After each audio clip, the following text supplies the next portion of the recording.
Sarah, the heat presses into my head, and I long for the freshness of the wind which sweeps along the river behind my father's house. I do not think it can ever be my house again. Maddie says maybe we will go home soon, but I fear we will never go home again. I wonder if anyone ever goes home. The heat presses onto my face, and I must breathe in deeply through my nose to catch my breath. I never used to think about breathing. Yesterday I fell in a heap on the floor with the unfolded sheet still in my hands, and I think Miss Velma was more frightened than I was. I was not sick. I was hot, so very, very hot, and my body just melted onto the stone floor. Miss Velma patted my face with a damp cloth, but it wasn't cool like the cloth my mother put on my forehead when I was little and had a great fever. Miss Velma's cloth was hot and smelled stale. "Sarah Tarbell, you scared me half to death," she chided sharply as I rose slowly to my feet, her hand on my elbow. And then she let me sit outside on the stone steps long enough for me to close my eyes and dream of home, where sheets draped over the line that stretches from the back corner of the house to a post near the barn dry quickly from our river's wind. The sheets on my bed at home smell sweet and fresh like the sweet grass baskets my mother used to make.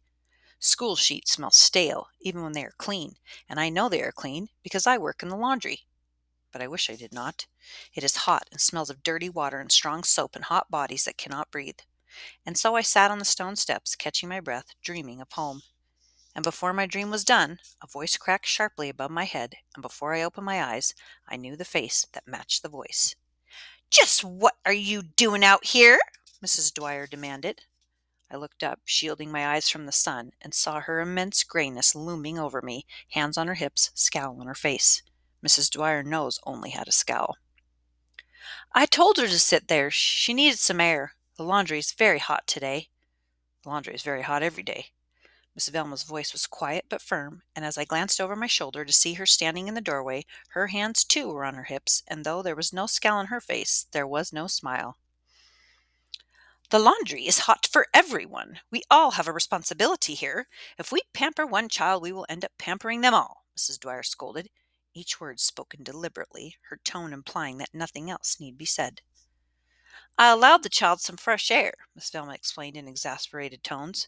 "She had fainted." I studied my shoes, afraid to lift my face. Mrs. Dwyer would think I pretended to be sick. I do not pretend to be sick, but sometimes I think Maddie does when she does not want to wake up, and Mrs. Dwyer knows Maddie is my sister. "Get back inside," Mrs. Dwyer demanded. I glanced up slightly to see if her sharp words were directed toward me, and when our eyes met, I knew they were.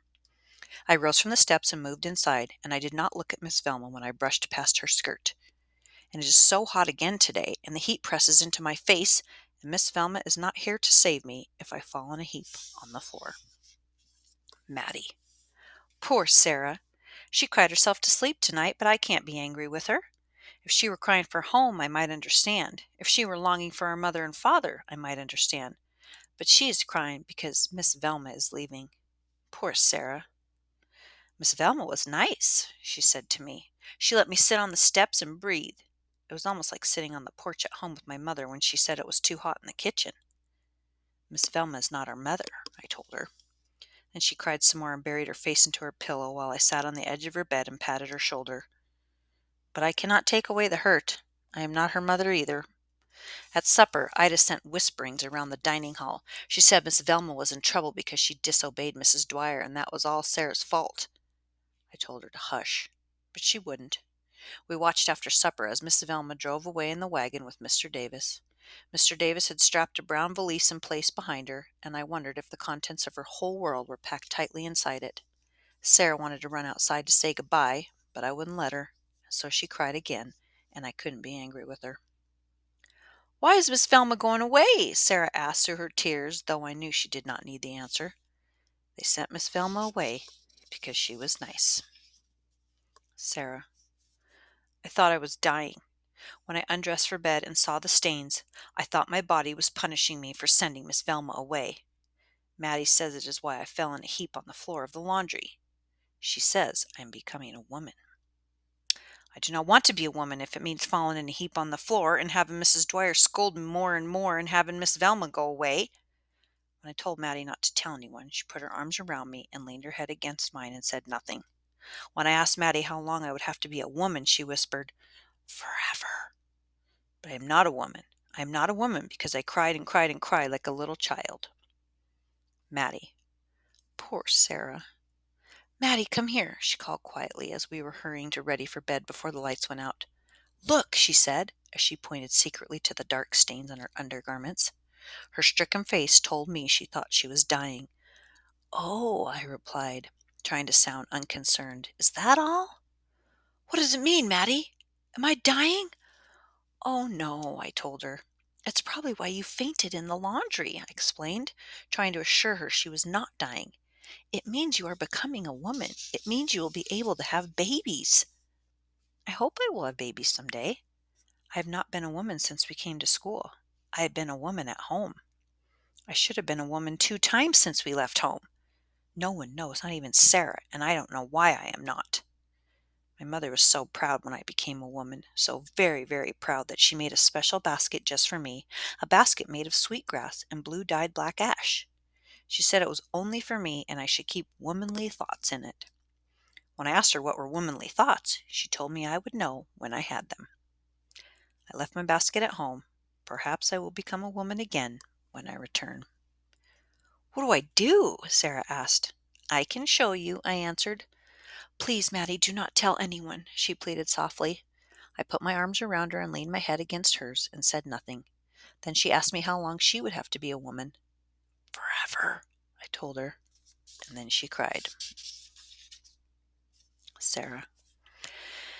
Sarah!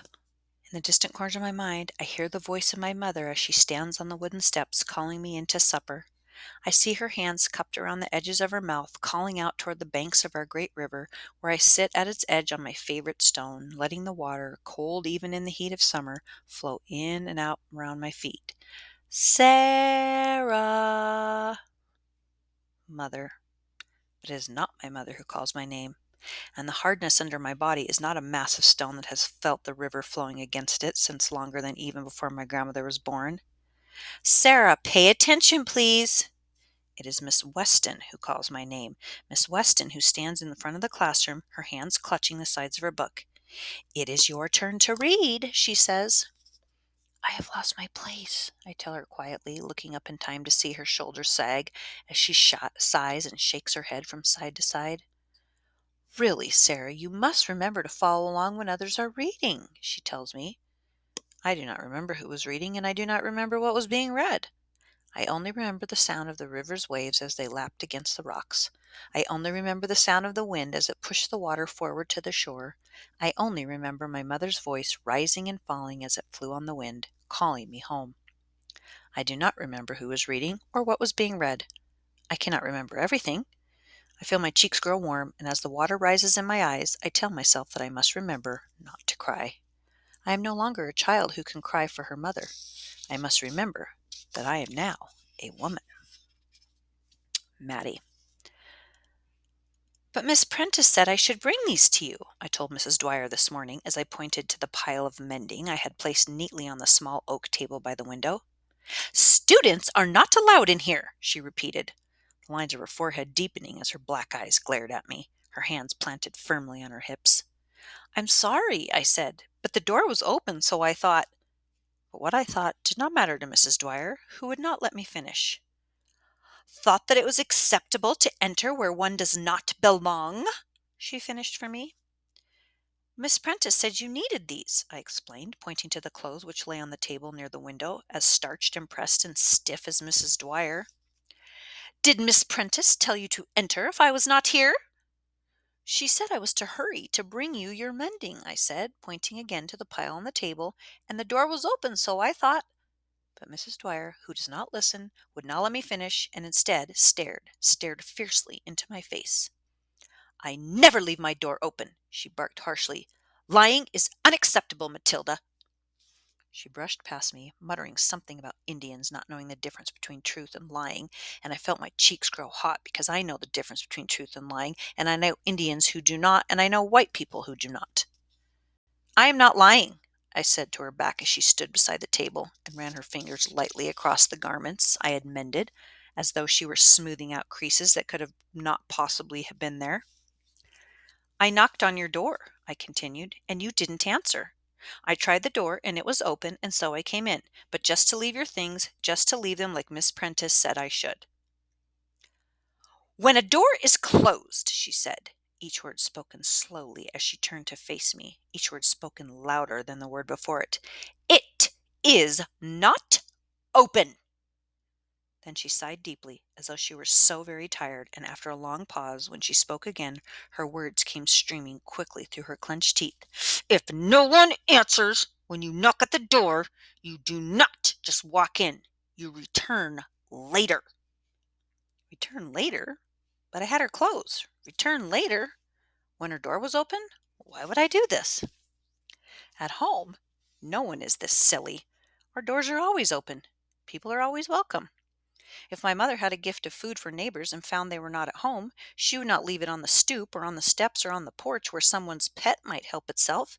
Instead, she left it on the stove or by the hearth or on the kitchen table to be quickly found when they returned. When my father cut a load of wood for Bert to smoke, whose husband broke his leg one winter when he fell upon the ice just outside their barn, we did not stop to see if they were there before we stacked it beside the back steps and filled the empty wood box just inside the door.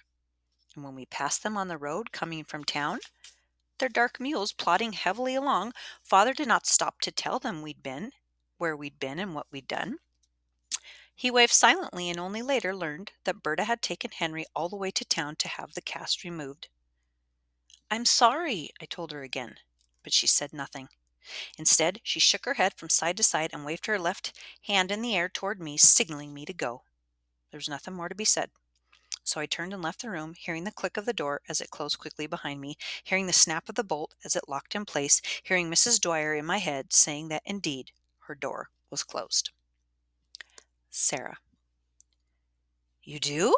I asked Maddie, who sits on the edge of her bed, her arms wrapped around herself. "You want to go home?" Maddie has told me over and over that I must be brave, that I must be good, that Father expects us to be good, that we cannot go home. And now Maddie wants to go home, and I am surprised, because I am the one who still cries at night when I hope no one is listening. I am the one who wants to go home. Maddie turns quickly, looking over her shoulder at me, and then slowly, calmly rises from the bed with a look on her face that tells me her thoughts were not meant for my ears. "Don't be silly," she says lightly. "We're not going home." "I heard you," I tell her. "I heard what you said." "You heard wrong," she says in her usual bossy Maddie way. "Don't you miss our home?" I ask her. "Don't you miss Father?" "We have much to learn. We can't do that at our home," she explains, her words echoing what we hear from Miss Weston, Miss Prentice, and from Mrs. Dwyer. She says the words, but the sound of her voice betrays her. I know my sister. I know when she is bossy and mean and proud, and I know when she is sad.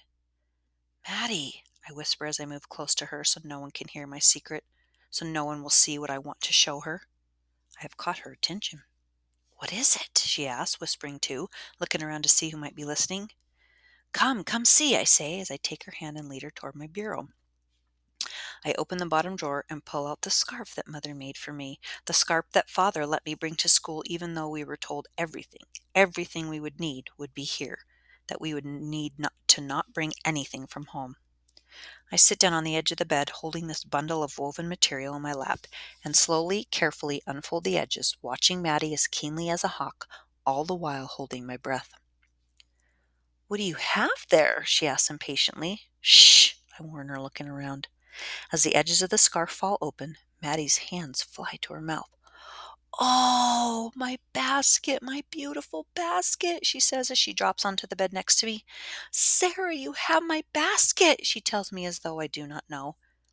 So many weeks ago, when we were packing the few things we would bring to school, I saw Maddie looking longingly at her basket, setting it on the table with the items we wanted to take, until Father came in to check our progress and shook his head and said no, there was no need to take her basket. And when he left the room, Maddie's shoulders shook, even though she made no sound. I heard the tears in her heart. "Father let me bring my scarf," I tell her. "He should have let you bring your basket." And I find myself smiling smugly, knowing Father has likely not noticed that Maddie's basket is missing from the table beside our bed, knowing I have taken Maddie's sadness and lifted it from her heart. As my sister sits beside me on this bed that is not our bed, in this place that is not our home, her shoulders begin to shake, and even though she makes no sound, I hear the tears of joy in her heart.